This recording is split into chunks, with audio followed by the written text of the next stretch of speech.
Muito bem, estamos aqui de novo com Por Dentro da Dor Orofacial, o podcast, e hoje com uma convidada fantástica, que eu conheço já há algum tempo, né?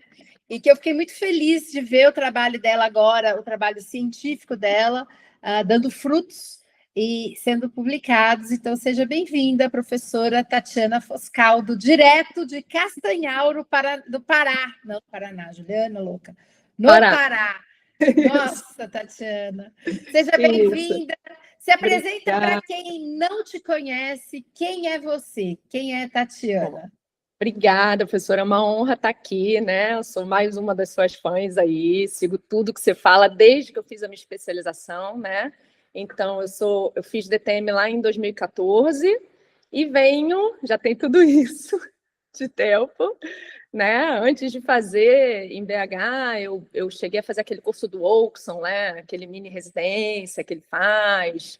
Então, sempre tive esse interesse, fui monitora de DTM na faculdade, então sempre tive esse interesse pela DTM, mas, como muitos, não acreditei na DTM de primeira, fiz prótese. Né? Então, eu sou também protesista, trabalho com essa parte de reabilitação até hoje. E aí a DTM me apaixonou, como ela apaixona facilmente, né? Eu sou realmente declarada, adoro a especialidade. E venho atuando desde então, participando de alguns cursos e fiz a loucura de fazer esse doutorado, né? Porque eu sou muito clínica, né, professor? Então eu vivo de consultório desde que eu me formei, eu abri consultório, dei uma loucura e sempre vivi de consultório. Então eu tive essa vontade de fazer o doutorado, fiz essa loucura aí e fui muito feliz de fazer um assunto que faltava, né? Que falta assunto e que me encantava. Então, assim, eu tive essa felicidade, com todas as dificuldades, de fazer algo que eu realmente queria fazer. Então, E o seu mestrado? Agora que você me colocou que era o doutorado, eu fiquei pensativa. O seu mestrado você fez também na área de DTM? não, meu mestrado foi na Universidade Federal Fluminense, em 2012, e eu fiz em adesão. Ah, bem parecido, só que não. Só que não. Você fez sobre adesão. A adesão, né? O que me acrescentou muito na área de prótese, né? Porque é um assunto muito importante para quem trabalha com prótese, adesão. Então, eu aprendi pra caramba, né? Com o pessoal lá da Fluminense, também fui muito feliz, consegui publicar o artigo na época. Mas eu vi que não era muito o que eu queria fazer, né? Assim, que eu sou da clínica mesmo, eu gosto de atender paciente, né? Então, eu fiz o mestrado e falei, não é isso. Aí voltei para o mundo da clínica, sempre fazendo cursos, estudando, até que deu o louco aí do doutorado. E aí eu fiz. E ministrando aulas também, né, Tatiana? Que você, Isso, desde que eu te conheci, acho que foi em Belo Horizonte, no curso do foi. Eduardo, Isso. e depois eu lembro que você já começou ministrando aulas junto com a Leilane, né? Com Isso. o. Como é que chama o rapaz de Paraná, do Pará? Paraná não, Juliana, Pará. O Kikuchi. Kikuchi, adoro a camiseta que ele me deu. Beijo. O Kikuchi. E o Rafael, né? E O o Rafael Rafa. Tardan. E aí Isso. vocês formaram um grupo que vocês ministram aulas, né? Por aí. A gente estuda muito junto, né? Que E bacana. gosta de fazer essas coisas juntos. Ficamos grandes amigos. É sempre bom ter um grupo de amizade, um grupo de estudo, pessoas que você está sempre junto, né? Eu tenho meu grupo que eu formei, o GEDOF, que são algumas pessoas que estudam junto comigo, claro, lá em Bauru, óbvio, professor coach. Aliás, eu atrasei, viu, Tatiana, porque eu estava no telefone com ele, mas é muito bom ter um grupo, né? Muito bom. E agora, Né? eu percebi nesse do seu doutorado, que gerou um artigo, que a gente já vai falar sobre ele, mas eu percebi, você fez esse doutorado onde? Fiz na Universidade Estadual do Rio de Janeiro, na UERJ. Na UERJ, né? Isso. E eu percebi ali que tinham várias pessoas participando, praticamente um grupo mesmo participando de todo o seu trabalho, né? Então você não fez um voo solo, né? Não, você teve uma participação muito grande. De jeito nenhum, seria impossível sem o meu orientador, Plínio Sena, que foi um cara que acreditou na ideia, porque o Plínio ele não é da área de DTM, então foi um desafio para ele, né? E ele aceitou esse desafio comigo, e eu sou muito grata. A Leilane, que me ajudou muito, o Paulo Belo, que fez toda a parte do biofeedback, na verdade, ele foi o administrador lá do biofeedback, não teria acontecido também sem ele, a professora Gisele. Então, assim, eu tive um grupo que me ajudou muito. Certamente não teria saído nada sem eles. Nada, nada, nada, nada. E eu vi também a participação, a supervisão, né, de todo o trabalho do Giancarlo, de La Torre Canales, né? Isso, que fala assim, foi... que já gravou, viu, gente, comigo aqui 2 podcasts, então se vocês quiserem procurar aí nos podcasts antigos, o Jean, ele está sempre aqui conversando com a gente sobre toxina botulínica, né?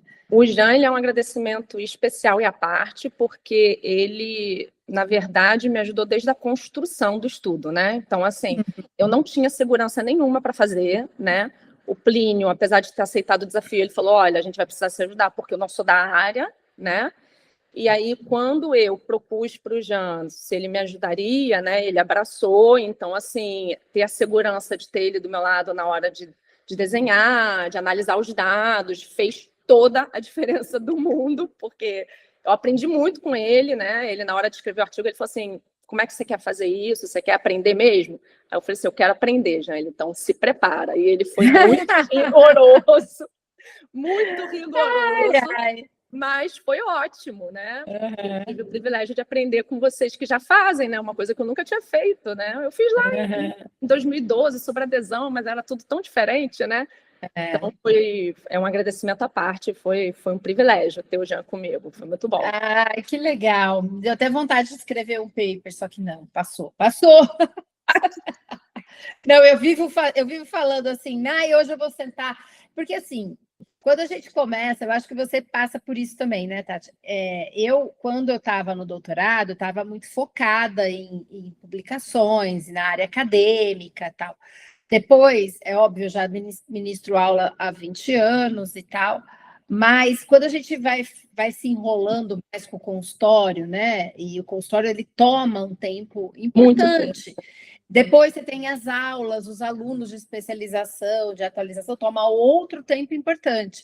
E aí, o Yuri sempre falou isso para mim, não dá para ser pato, né? Querer fazer tudo direito. E eu, assim, hoje, eu não consigo sentar para escrever um artigo. Então, difícil eu escrever, né? Geralmente eu tenho a ideia, eu faço meio como o Jean, tenho ideia, analiso os dados, supervisiono uma escrita, mas até isso a gente tem que acabar fazendo em horários não convencionais, né? As pessoas demoram a entender, mas é apaixonante, né?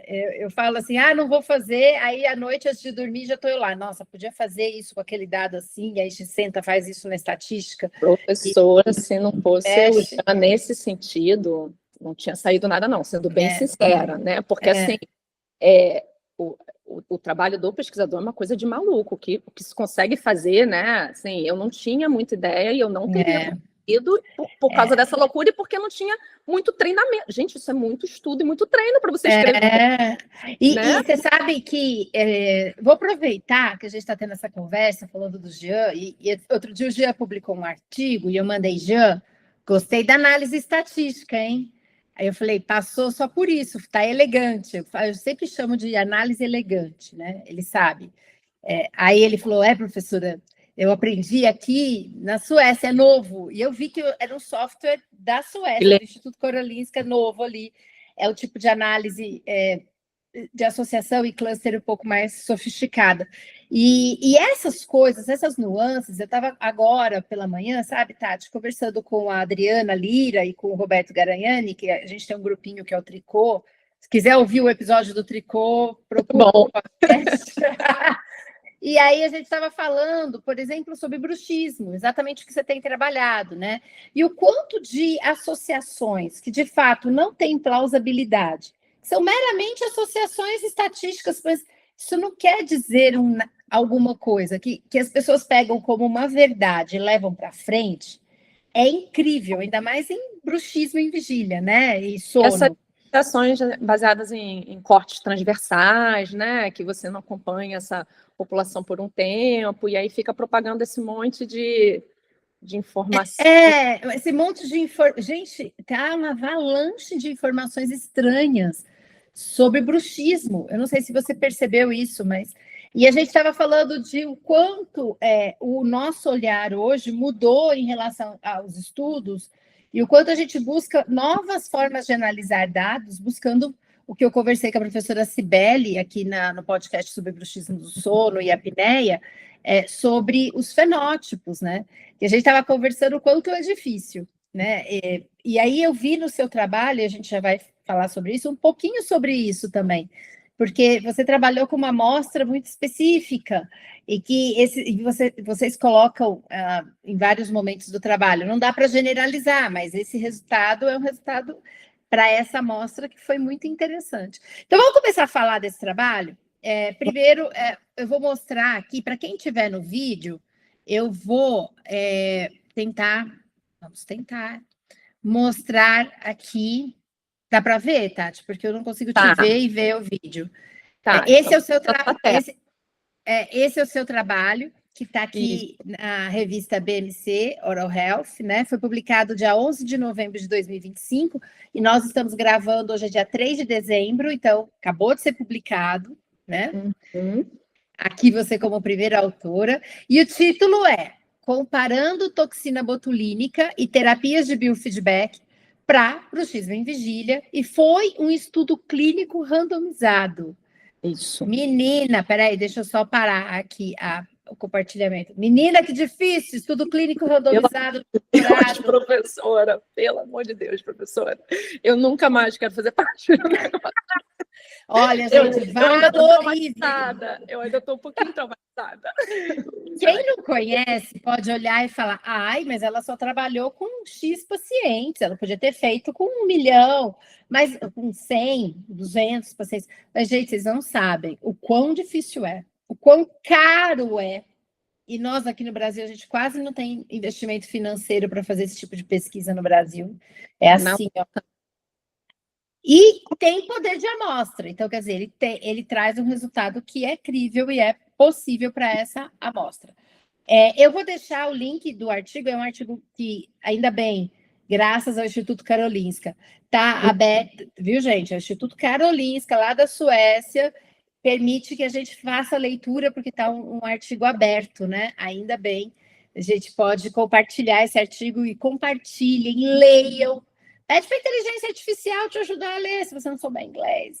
Mas leiam, façam um resumo, estudem, que eu acho que é fantástico. Mas conta um pouquinho da ideia, da concepção desse trabalho. Como é que começou essa ideia? De onde surgiu? Surgiu do fato de que eu, por volta de 2016, 2015, fui convidada por uma amiga da harmonização, que é a professora Teresa Escárdua, e ela me convidou para falar de bruxismo nos módulos de especialização da harmonização. Então, a ideia era trazer esses conceitos para o pessoal da ROF, né? Quando ainda nem era especialidade, estava naquela confusão toda. E, na época, eu falei para a professora, mas será que eles vão querer ouvir o que eu tenho para falar? Né? Porque o pessoal da ROF com uma visão diferente da gente da DTM, que é quem estuda DTM bruxismo, assim, né? Acaba que a gente assumiu essa bandeira. E ela falou para mim, você vai falar o que há evidência para ser dito. Eu falei, então ela me deu essa liberdade, né?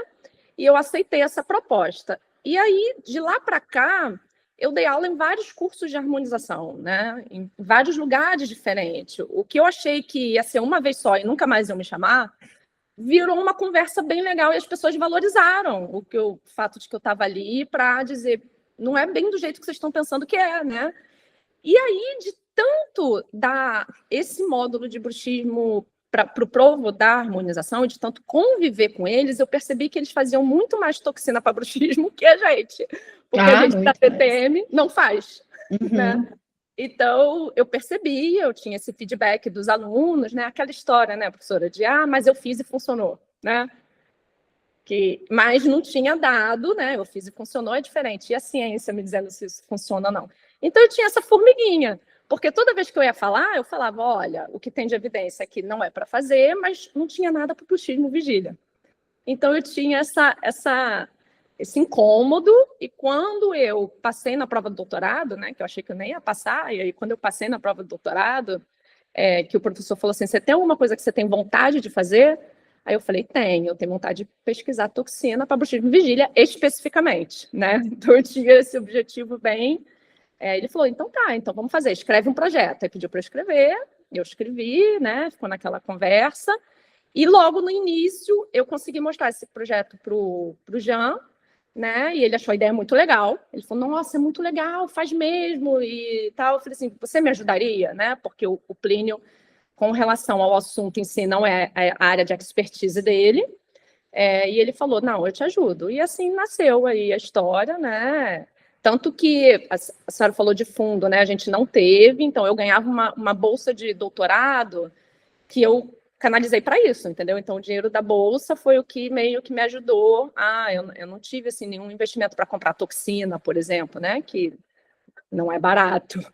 Então, e assim foi. E aí a gente decidiu comparar, e aí a gente vai comparar com o quê? Eu já tinha o NeuroUp, que agora é o MyoBot. MyoBots, né? Que também eu fiz o meu upgrade lá, mas eu já usava o NeuroUp no consultório, porque já tinha ouvido você falar, né? Logo lá no início, quando você falou, eu fui lá e comprei. Então, eu estou sempre ouvindo o que você está falando, professor. Tudo que você indica, eu vou lá e faço. Então, eu já usava o NeuroUp no consultório. Então, eu já tinha o aparelho, e aí a gente decidiu comparar e ver o que ia sair, né? O que ia dar aí. Mas foi disso, foi de conviver com o pessoal da harmonização, que a ideia veio. Que interessante, né? Você sabe que eu acho assim, o pessoal, sempre que eles falam de toxina botulínica, eles têm essa fala que você disse, né? Que não é para. A gente fala assim, não é que não, gente, não é que não é para fazer, não é assim.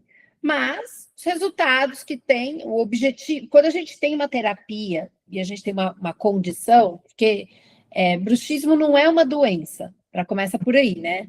É um comportamento, tipo roer unha, né? Uhum. E aí você, que também é um outro comportamento, né? Então você tem um comportamento como vamos pegar roer de unha que eu acho que fica bem nítido. E aí você tem terapias para mudar o comportamento, né? E entre essas terapias você tem a toxina botulínica que está ali. Mas qual é o objetivo da toxina botulínica frente a mudar o comportamento, né? E a gente está falando de bruxismo em vigília. Porque no sono a gente pode também falar, mas o bruxismo do sono, ele também, você vai ganhar o quê? Você vai diminuir força muscular, não impede em nada você vai precisar usar placa. O paciente está inconsciente, você não pode nem falar de alterar comportamento, né? Então... Não, então por isso, gente, que a gente fala assim, toxina botulínica não é que você não pode usar, é que se você fizer um uso racional, você acaba não usando, porque você usa racionalidade, não é a melhor terapia para controle dos efeitos deletérios do bruxismo, porque o bruxismo do sono, gente, não vai desaparecer. Mágica? Não temos. Então, assim, ele vai continuar e ele só continua com uma força menor. Então, e na vigília, realmente, de fato, não tinha nada dizendo, será que se eu fizer toxina botulínica, essa primeira sensação que o paciente tem, de que tem algo estranho no rosto dele, é a fala do paciente. Então, ele fala assim, tá diferente, então melhorei. Mas, de fato, será que ele melhorou mesmo? E foi o que vocês trouxeram, né? Acho que essa foi a ideia, né? Essa frase mesmo que a senhora usou agora de dizer que eles falavam assim para mim, os alunos, né, da ROF. Mas eu fiz e o meu paciente, quando relaxou a musculatura, ajudou a mudar o comportamento. E eu falava assim, realmente, eu não tenho evidência para te dizer que sim ou que não, né? Porque a gente não tem. Então, o foco era realmente ver, será que esse relaxamento muscular gera alguma alteração real de comportamento? Será que é um placebo? Será que é a percepção do paciente? Né? O que será que acontece nesse sentido? A ideia era ver isso. Muito legal. Isso. A ideia foi genial.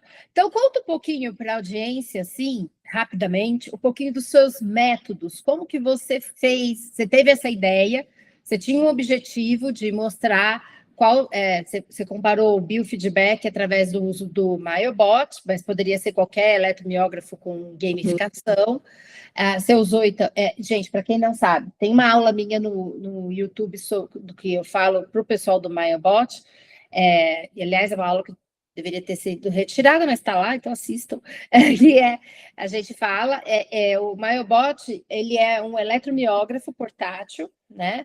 Que tem o seu software, ele é um canal único, tal, a gente coloca ou no masséter ou no temporal, e que ele faz a leitura dessa eletromiografia e transforma isso pega a leitura, joga isso para um software e transforma num jogo.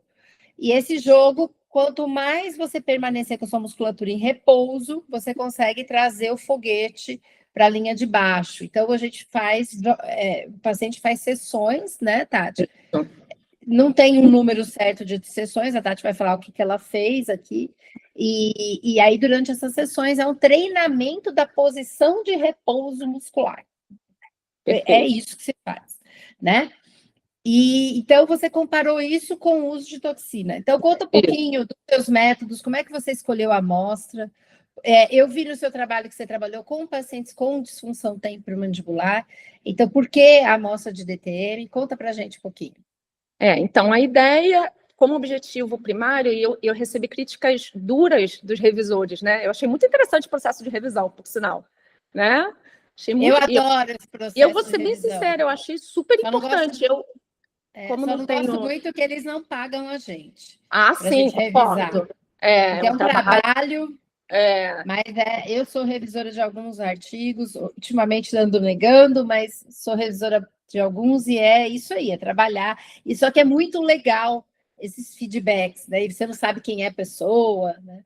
Eu acho que o resultado é realmente melhorar, sabe? Eu achei assim, quando eu vejo o artigo que foi publicado e como começou, né? Porque recebi várias negas, lógico, né? Eu achei que realmente melhorou muito o processo. Então, uma crítica dura, por exemplo, foi o fato de que o meu objetivo primário era ver o comportamento de bruxismo de vigília e não a DTM, tá? Então, eu escolhi pacientes com DTM, mas como um objetivo secundário. Será que reduzir o comportamento impacta a queixa de DTM? Então, não era o meu objetivo principal. E eu fui muito criticada, a gente foi muito criticada por isso, porque a gente falava, o objetivo principal aqui é ver se muda o comportamento, né? E a DTM como secundário. Então, eu escolhi pacientes com DTM porque eu também queria ver, caso reduza, se isso impacta sinais e sintomas de DTM ou queixas dolorosas, né? O que, segundo os meus resultados ali, a gente viu que não impactou, né? Então, o que faz até sentido para mim, pensando na DTM como multifatorial, né, e precisar de uma multiabordagem, né, faz muito sentido não ter melhorado só focando no bruxismo e vigília, né, então eu acho até que faz sentido. Mas a minha ideia era ver a questão da DTM como um resultado secundário.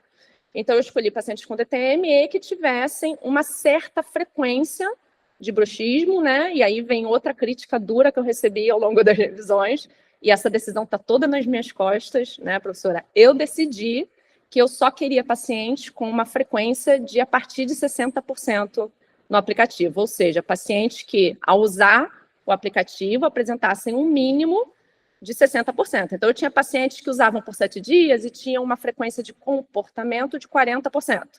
Eu não quis esse paciente. Né? Eu quis um paciente com que eu, na minha mente, considerei alto, sem ter muita referência da literatura para isso. A gente não tem nada disso na literatura, né? Não tem como a gente dizer qual frequência de bruxismo e vigília realmente eu considero o paciente, porque ele não é uma doença, é um comportamento, então é essa frequência, então, de fato. Mas eu decidi dar um corte. Esse corte, e isso foi motivo de muita crítica também, né? Mas você foi inteligente nesse corte, eu vou lhe dizer por quê. Porque se você pega uma frequência de bruxismo em vigília mais baixa, a chance desse paciente melhorar só pela educação, comecei a usar esse aplicativo, ele porque a redução é de 30% quando começa 30% no número de eventos de comportamento de bruxismo em vigília, só com o uso do aplicativo. Então, eu acho que você deve ter dado essa resposta, né? Então, assim, eu falei que eu quis por percepção clínica mesmo da dificuldade de ver os indivíduos que têm uma frequência muito alta, a dificuldade que eles têm de parar de fazer, mesmo a gente ensinando, orientando, fazendo aplicativo, fazendo biofeedback, como pacientes tem um gráfico vermelho, rosa, amarelo, que continua vermelho, rosa, amarelo ao longo do tempo. Então, eu queria ver essa população, né? Então, a gente decidi e mantive isso, então usei esse corte mesmo, usei pacientes com uma frequência de comportamento a partir de 60, que aí a gente vai saber no futuro, isso é alto, isso é baixo, isso é muito, isso é pouco. Mas saiu em 2024 o artigo da Mariana, né? Encontrando nos pacientes com DTM uma frequência de 62%. Aí eu falei, poxa, não estou muito longe disso aí, fiquei feliz quando saiu esse dado, então decidi ver isso. Então, a gente randomizou os pacientes com DTM e com essa frequência de comportamento de 60%, entre um grupo que fez 4 sessões do biofeedback por eletromiografia, foram 4 sessões de 10 minutos, né? E aí a literatura de biofeedback é muito ampla, né? A professora tem estudos que fazem mais, que faz semanal, que faz... A gente fez 4 com intervalo semanal, né?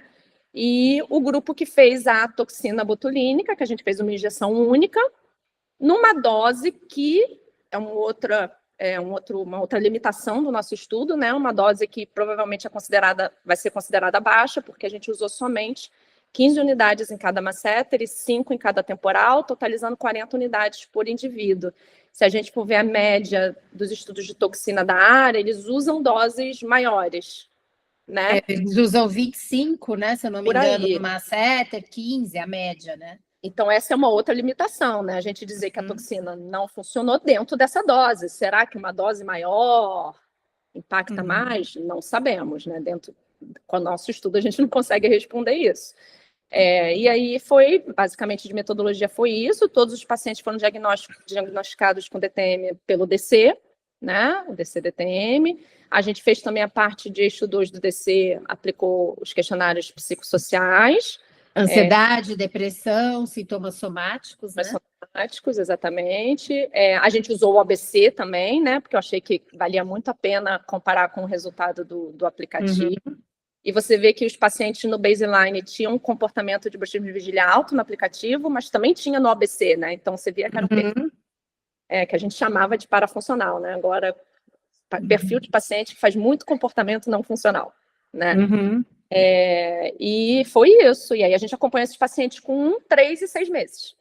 Nossa, esse acompanhamento longo prazo é muito legal, porque geralmente os trabalhos clínicos randomizados, eles param em 3 meses, tudo por culpa de dinheiro, viu, gente? Porque seguir paciente por 6 meses é difícil, porque muita perda e é caro. Então, assim, a gente sabe, e 6 meses que você seguiu é muito legal. Até para você ver o efeito, né, da toxina indo embora e vendo o que queria acontecer, né? E eu queria comparar ali o curto prazo, né? Porque a toxina talvez fosse ser melhor ali no curto prazo, né? A gente tinha essa... E também foi, né? E também de que adianta reduzir muito com 1 mês e 6 meses volta a ser tudo igual, né? Então, será que vale a pena, sabendo dos efeitos adversos que a toxina tem? Então, eu quis fazer o follow-up até 6 meses. Então, eu vi que você fez uma aplicação randomizou o grupo, você fez uma aplicação de toxina no grupo que recebeu toxina, e o grupo que fez o biofeedback, eles vieram ao consultório mais 3 vezes, é isso, isso, né? Foram 4 encontros pro treinamento de relaxamento. Aí você avaliou com 1 mês, isso. 3 meses, né? E 6 meses. E depois 6 meses. E qual foi o resultado, de forma geral, assim? Conta pra gente. De forma geral, o grupo do biofeedback foi o único que teve uma redução no comportamento geral de bruxismo, né? Que eu chamei compartimento, já estava pensando na TM, né? Nada a ver. No comportamento que eu chamei de comportamento geral, que é a soma de todos aqueles comportamentos específicos, né? Então, ele foi o único que reduziu o intragrupo. É importante a gente dizer, né, que reduziu intragrupo, porque na comparação entre os grupos, após 6 meses, não houve diferença, né? A toxina não teve nenhum impacto, nem no intragrupo, né? Não reduziu em momento nenhum. Então, entre redução de comportamento de bruxismo de vigília, que era o nosso resultado principal, o grupo biofeedback foi melhor, né? A toxina não impactou. Com relação à intensidade de dor da DTM, nenhum dos tratamentos teve impacto, né? Então, assim, não melhorou a queixa dolorosa do paciente. E com relação aos aspectos psicossociais, também não houve melhora, nem em 3, nem em 6 meses, né? Então, a gente... Não houve mudança, né? Não houve mudança. Que tinha sintomas de ansiedade, continuou tendo sintomas de ansiedade e de depressão e também somáticos, né? E a intensidade de dor que a gente fez através do CPI, né, que usa a escala graduada de dor crônica, também não teve melhora, né? Não mudou em nada na dor relatada. E não fizeram nenhum outro tratamento para DTM. Isso é outro importante. Exatamente, foi o que eu falei. Eu acho que não ter melhorado o CPI faz sentido, porque a gente não fez nenhum tratamento. A DTM é multifatorial, a gente viu que os nossos pacientes ali estavam na escala graduada de dor crônica entre 1 e 2, né? Então, muitos pacientes com sintomas crônicos, então faz sentido não ter melhorado, né? E não melhorou mesmo. Mas em termos de redução de comportamento, o grupo biofeedback foi o único que teve algum impacto de redução intragrupo. E em nenhum momento eu vi que teve uma coisa muito importante, né? Eu participei como uma consultora, acabei entrando na publicação de um trabalho aqui da USP de Ribeirão Preto, orientado pela professora Laís Magri, e que eles usaram o Mindfulness.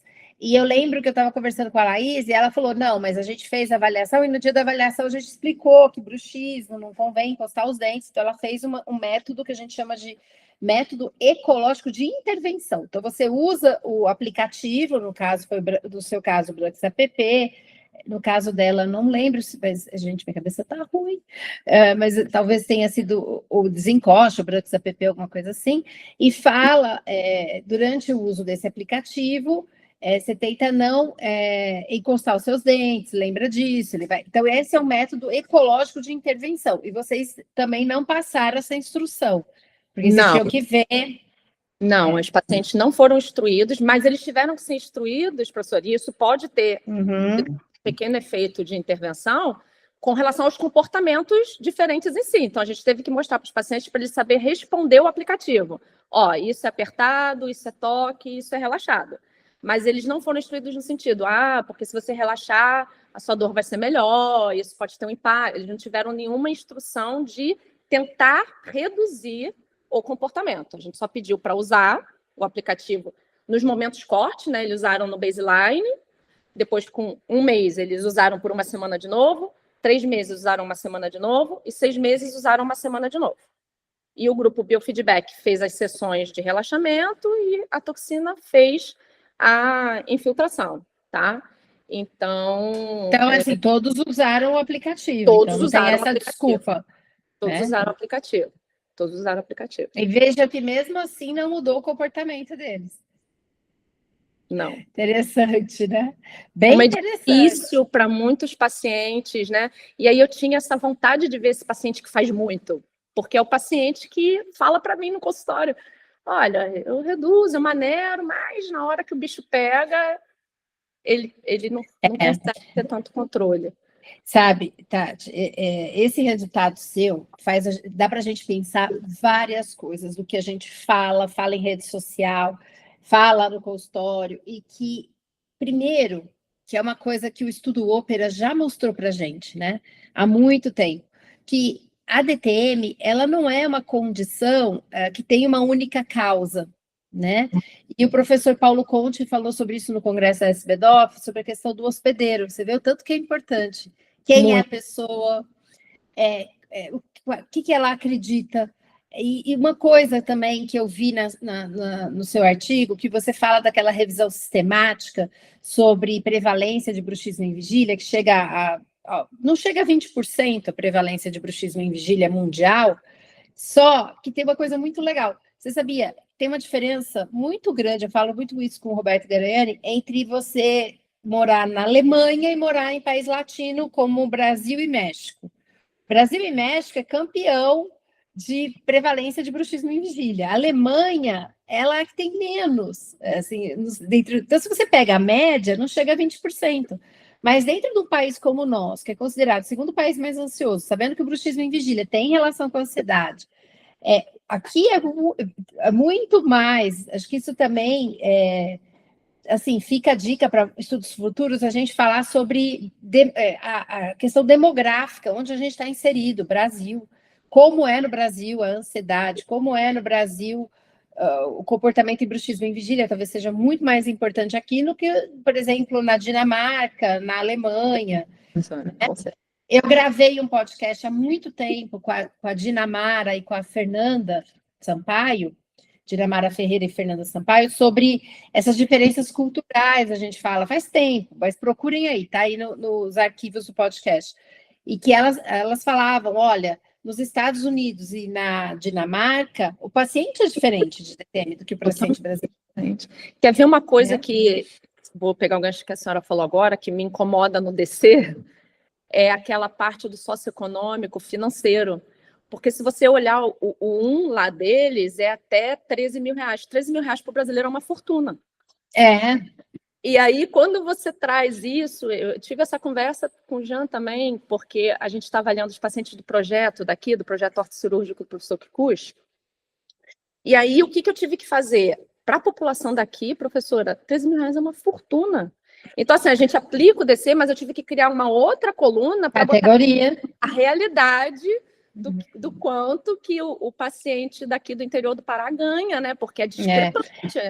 Eu acho que você poderia trabalhar com... Uma vez a gente, dando uma dica aqui, para você também, que está fazendo pesquisa com social, uma vez eu dei essa dica para a Alexandra, lá de Passo Fundo. Você vê, Passo Fundo é diferente do Pará, gente. Rio Grande do Sul é diferente do Pará. E eu falei para ela que para trabalhar com as classes econômicas, segundo o IBGE, né? Segundo a parte brasileira. E aí avalia, por exemplo, quantas geladeiras você tem. Tem uma coisa assim, maravilhoso, professora. Dá uma procurada nisso, porque a gente pode trabalhar essa parte social em relação a DTM. E eu também gravei aqui o podcast sobre o biopsicossocial com a Flávia Capozzi e o Márcio Bittencourt. Você vê, o podcast tem tanto episódio legal que eu preciso ouvir de novo. Professora, eu escuto várias vezes, mas podcast. Eu nunca ouvi, gente, olha, eu nunca ouvi nenhum episódio depois que eu gravo. Por isso que eu esqueço as coisas que eu falo. Mas é isso. Mas e é muito legal pensar nessa questão. E essa questão social, cultural, demográfica tem impacto, né, na prevalência, na frequência de bruxismo em vigília. Então, olha, essas questões têm o que você acredita, e isso tem impacto também na dor percebida pelo paciente. Com certeza. Então, esse é um ponto que é muito legal. E uma coisa que aconteceu no seu trabalho, sim, Tatiana, eu estou falando muito, né? Estou deixando a Tatiana falar. Mas assim, que eu achei assim, falei, nossa, a gente viu isso no pós-doc do professor Leonardo Bonjardim. Que no pós-doc do professor Leonardo, um outro artigo, eu vou deixar até aqui essa referência também para quem quiser rever, foi um artigo que nós trabalhamos com o Grindcare, que é um aparelho que faz biofeedback, né? Entre aspas, né? Para bruxismo do sono.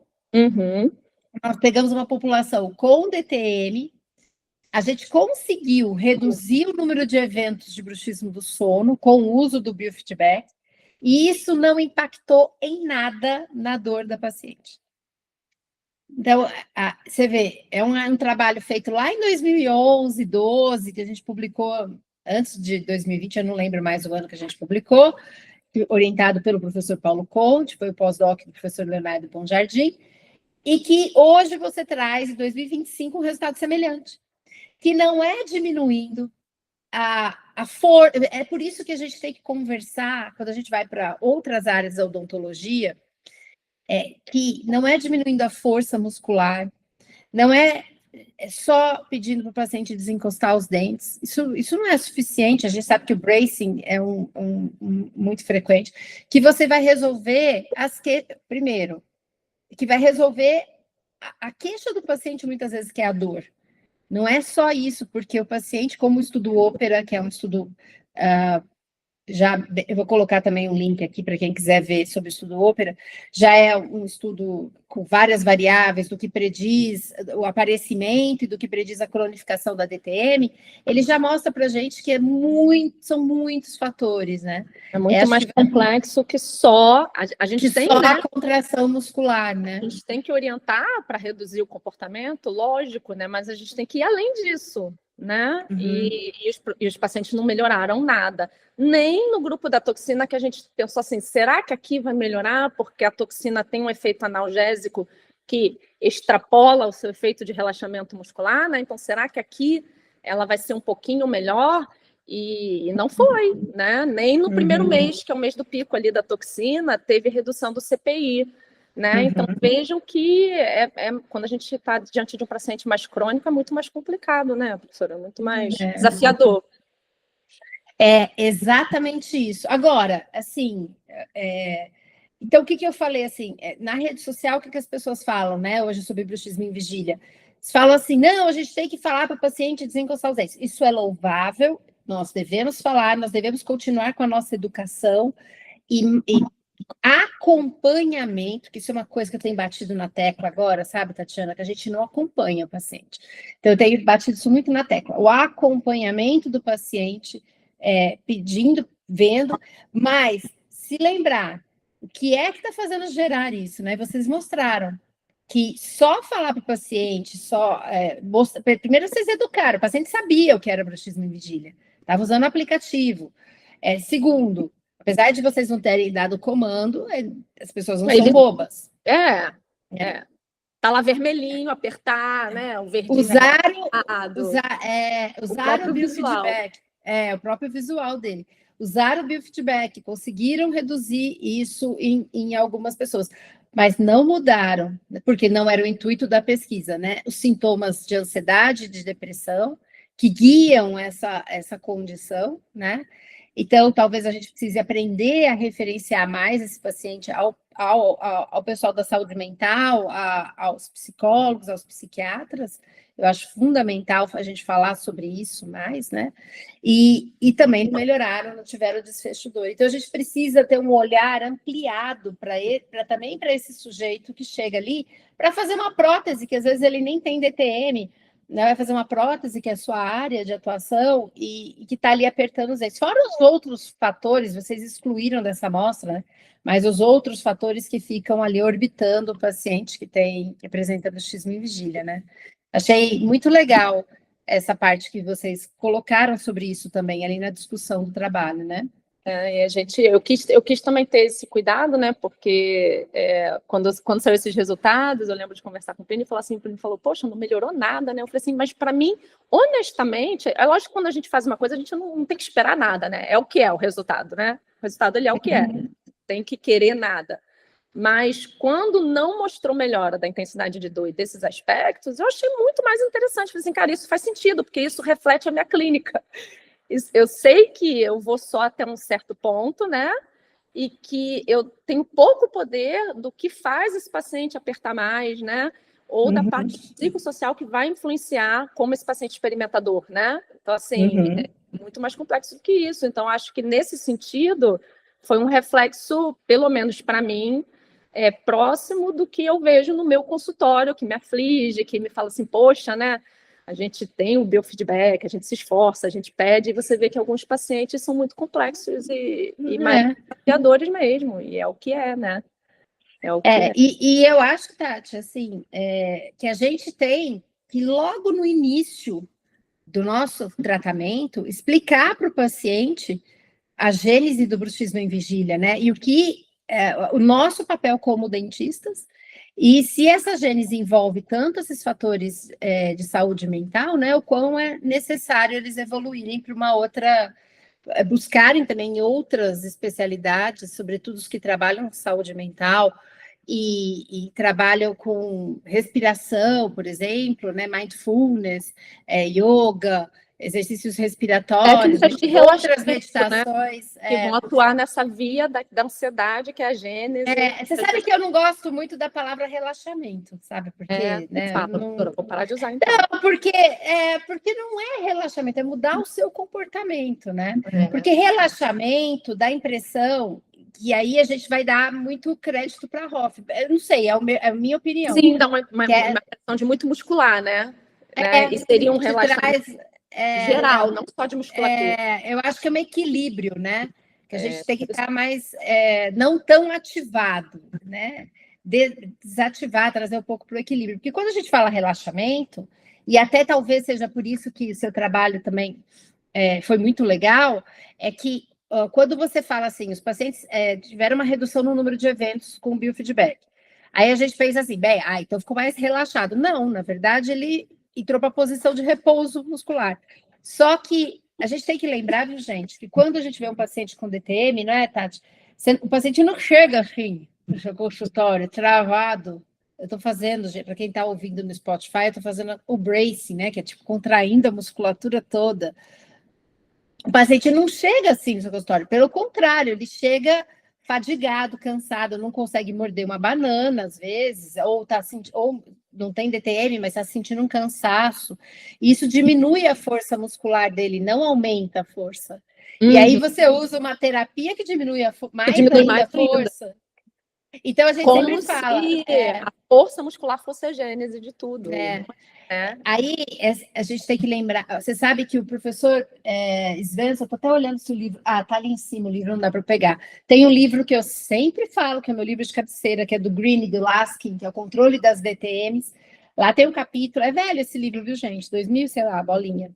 É um da capa preta? O da capa preta. Eu comprei também, por causa da senhora, eu tenho também. Eu amo esse livro. Então, a gente vai no capítulo de DTM muscular e fala o que faz o paciente ter uma dor muscular, né? E aí eles mostram que o bruxismo, seja do sono ou vigília, que talvez o papel dele, a gente sabe que o bruxismo em vigília mais hoje, bracing, light touch, né, que é o encostar de dentes, ele é o desencadeador do processo. E depois ele vira irritativo. Então ele desencadeia, mas aí a pessoa fica com sensibilização periférica, mas como ela não cuida da ansiedade, aí ou da ansiedade, da concentração, o uso das mãos, né, no bruxismo durante o esporte, que a gente fala tanto hoje, né, ele fica irritando a musculatura, mas na verdade ele não está assim, né, o espasmo. Então isso o seu trabalho também mostrou para gente, muito legal. Sim. Eu adorei, viu, Tati? Você está de parabéns. Foi uma experiência e eu fico feliz, professor, de ter sido uma dúvida clínica que eu tinha, né? Eu achei um privilégio, assim, eu tive esse privilégio, né, de fazer no doutorado algo que tinha uma implicação clínica para mim. Foi importante isso para mim, né, de eu ter... E eu acho que tem muita coisa ainda para ser vista, né? Eu acho que vale estudos que tem essa questão da dose maior para ver, né, o que acontece. Eu acho que a gente fez um grupo também só aplicativo, tá, professora? Assim, fizemos um grupo só usando o aplicativo. E acabou que, no final das contas, a gente decidiu comparar só eles dois, mas a gente fez um grupo também só de M. A gente fez também teste de eficiência mastigatória, que também acabou não publicando. Mas, enfim, eu tenho muita vontade de continuar estudando, porque eu vejo que é um calcanhar de Aquiles meu no consultório, por conta dessas multiconexões que o paciente de bruxismo vigília tem, né? É muita coisa que leva ele a fazer aquilo, e eu tenho essa vontade de continuar tentando entender, mesmo porque eu sou uma paciente que faz um apertamento brutal, né? Tem várias sequências orais disso, eu faço de sono, e o bruxismo vigília eu gosto de apertar, eu sou do aperto, né? E eu fico...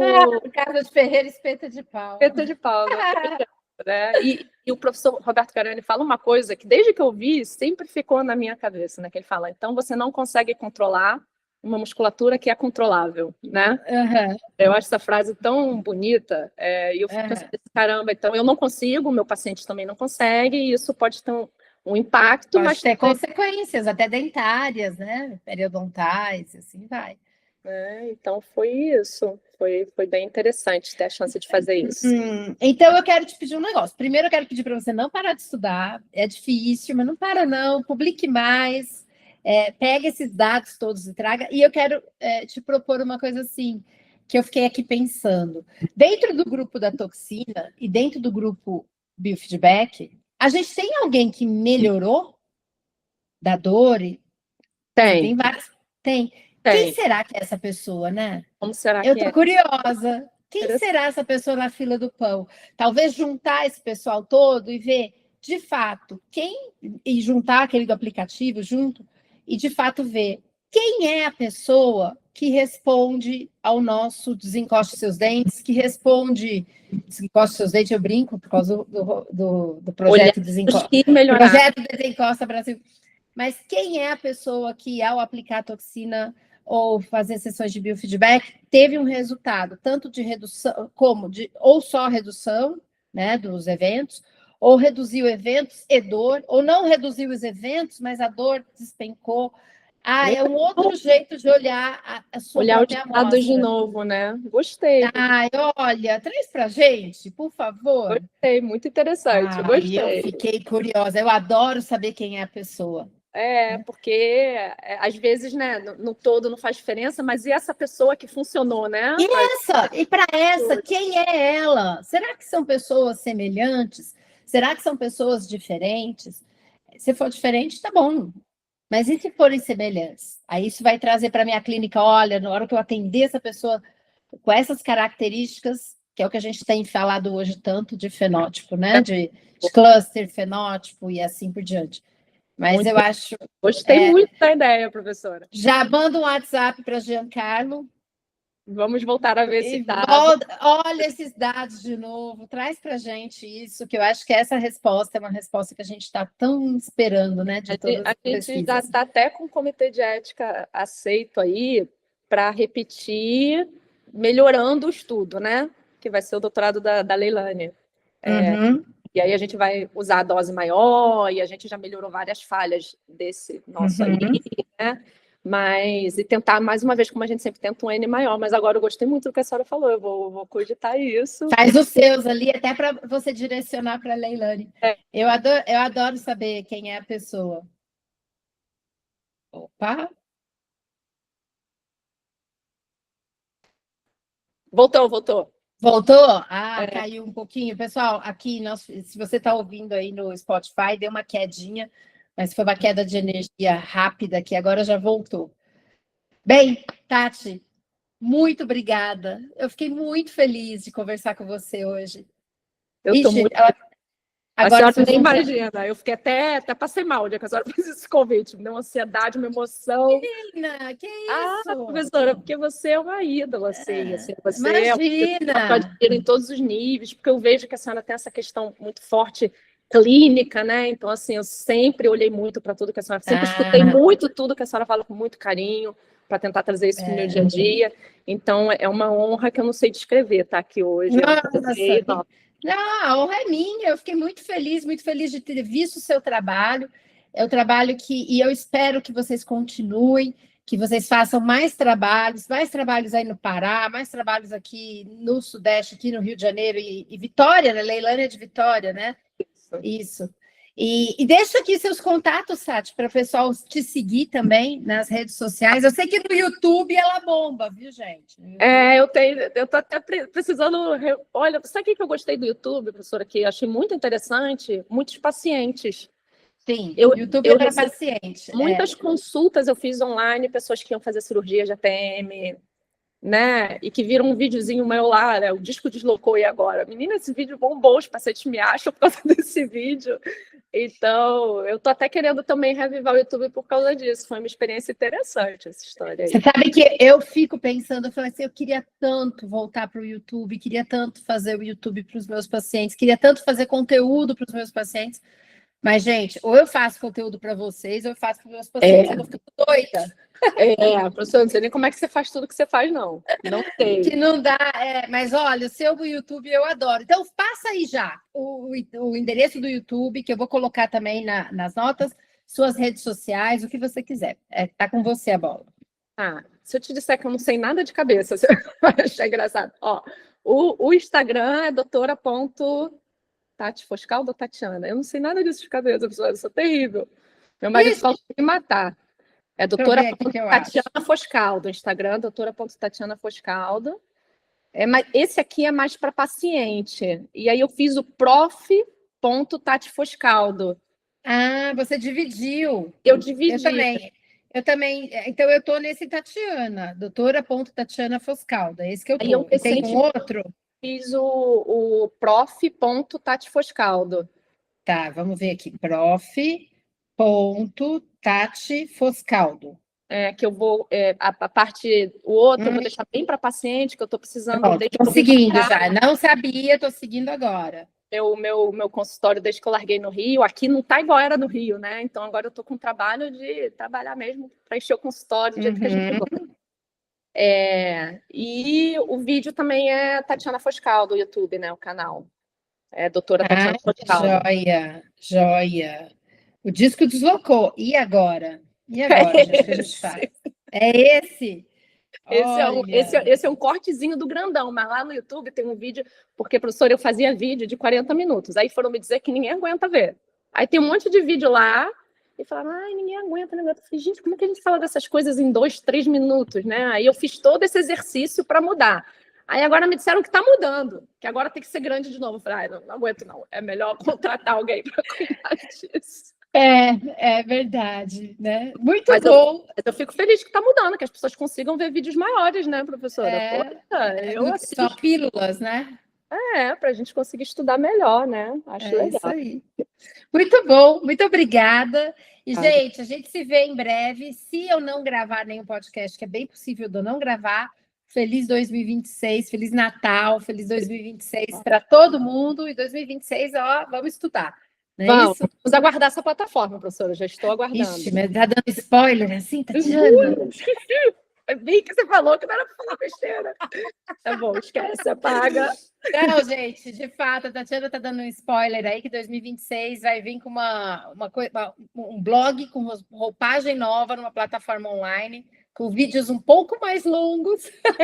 Eu amo, estou aguardando. E o podcast também vai estar lá dentro. Então, aguardem, não sei quando, em breve, a gente tem essa novidade. Imagina!